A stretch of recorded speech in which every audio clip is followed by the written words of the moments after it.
All right, hey guys, welcome to BP the Bible Perspective. I got a couple of thoughts on Andrew Gillum coming out as bisexual. But before we do, don't forget to like and share this video, and please subscribe to BP the Bible Perspective. And as always, if you have a thought or comment, add it to the comment section below. All comments are welcome. Um, Andrew Gillum, and I have to tell you, I was kind of disappointed. Only from this perspective, he had to me such promise. And as some of you may know, if you don't know, he was an up and coming politician. He had nearly won the last Florida gubernatorial race. I mean, it was so close, and I would even say it was stolen from him. But since then, he had done his pundit rounds. But a few months ago, he was found in a hotel room with a gay escort, butt naked. The reason for the exposure was that I think it was two men and himself was in the room, naked. Okay, and he was laying in his own vomit, and one of the gentlemen had overdosed. So that's why it came to light. And so fast forward, he went into seclusion, supposedly rehab, and now he is he's back on the scene, and he is talking about that he is what should I say, not reform, but I think he is trying to put his life back together, meaning his political life, his public life, back on track. Okay. But he came out as bisexual, and as these scandals go, another amazing things that we see is his wife sitting right there next to him. And he kind of indicates that his wife knew who he was, meaning that he was bisexual. Now, okay, so that's as far as I'm going to go with all of the salacious details of it. Here's my question to these guys. And by the way, think about this. This is not the first time we heard this. A few years ago, remember? Well, not a few now, a little over 10 years. Remember, there was an evangelical leader by the name of Ted Haggard. Ted Haggard was sensational fall from grace, was that he was the face of evangelicalism. He was the head of the National Association of Evangelicals, and this organization alone had some 30 million members. He had a large mega church in Colorado Springs, which you could almost call the Mecca of evangelicalism. That's where Focus on the Family is. And if you go to Colorado Springs, you must visit Focus on the Families. I say that jokingly, even though I did visit Focus on the Family.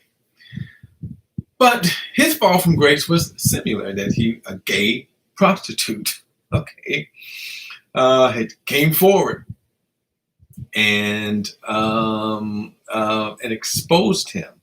Now, in his particular case, the gay prostitute, in my opinion, seemed to maybe want money. And when he didn't give up the money, he exposed him. I think the prostitute at the time said it was his hypocritical stand against homosexuality. But I don't believe that from the gay prostitute, because first of all, you knew you was dating the face of evangelicalism. So of course, he would say publicly that he is against homosexuality, because that is the one major tenets of conservative evangelicalism. But anyway, one of the details was that he was again involved, not an overdose, but he was involved with meth and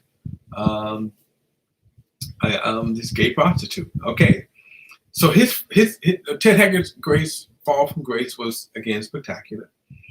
He lost everything. Obviously, lost his standing, his church, his position with the Evangelical Association. His church fired him. In fact, they ran him out of town. Okay. And so of course, he lost everything. And then sometime afterwards, again, after reflection and going to therapy, ended up on the Oprah Winfrey Show. And that was quite the spectacle. And I don't know why he would go on that show.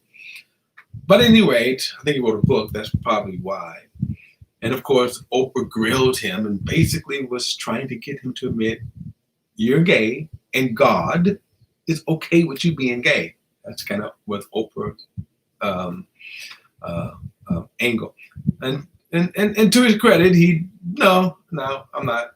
And he basically said, I'm not gay. But then it gets even kind of bizarre where Oprah said, well, you're not gay, then what? He says, well, my therapist, I asked my therapist the same thing Ted Haggard said. And he said, well, you're heterosexual with homosexual attachments. And everybody go, what? What the heck? All right.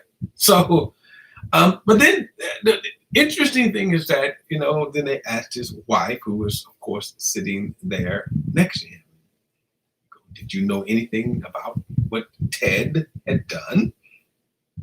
And she said, no, we had a perfect relationship. We had a perfect marriage. We had perfect sex. And everybody in the audience is like, no, we're pretty sure you didn't have a perfect sex life or perfect marriage. The point is that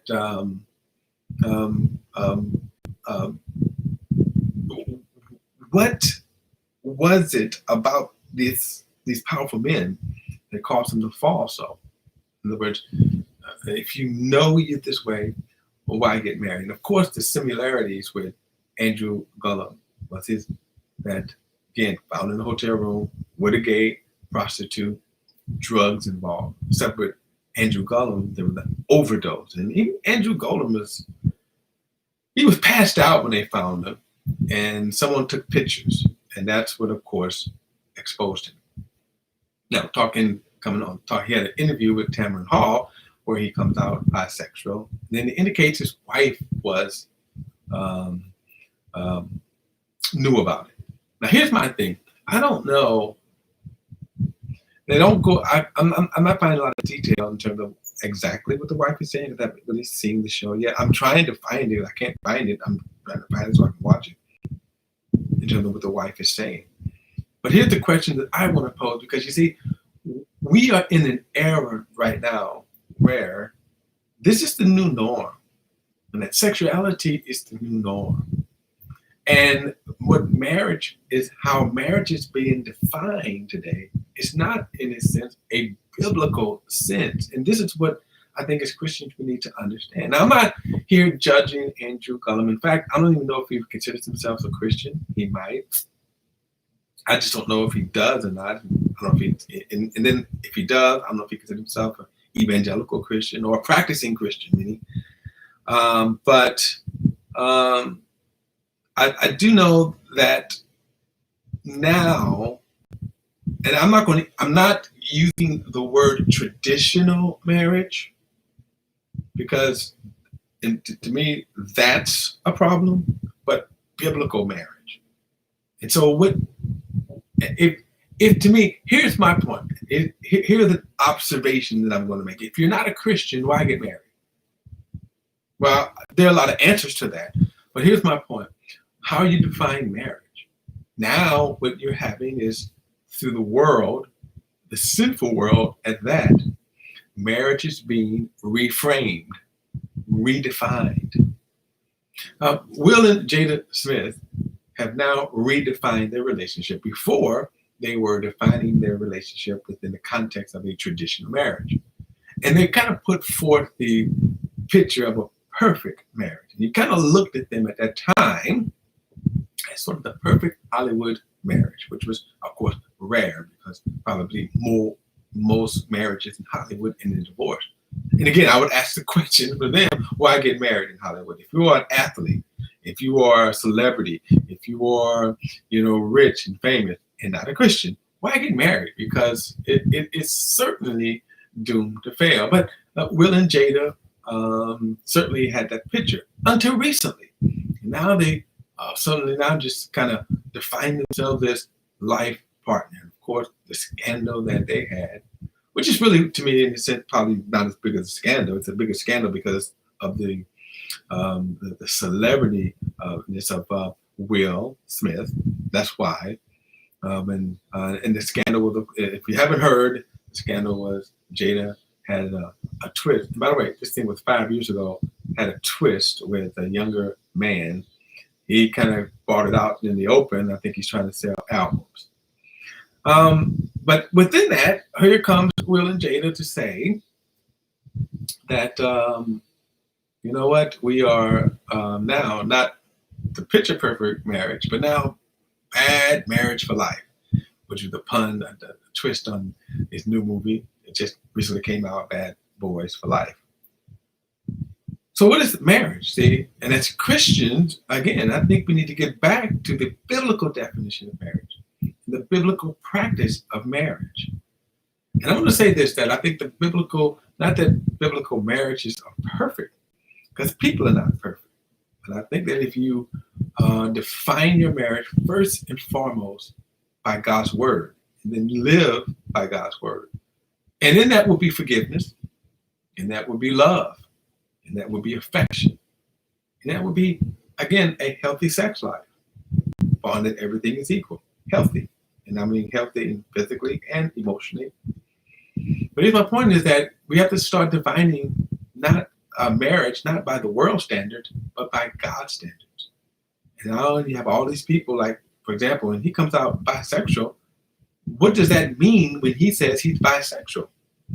Because if you're saying, just like if you're saying you're bisexual, then that means you're still sexually active outside of your marriage.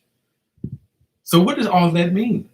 Remember the governor who came out a few years ago, and he got caught, and he got caught in an affair, and then he came out with his wife by his side, and he said, "I am a gay American." And his wife is sitting there, literally looking like a deer caught in the headlights.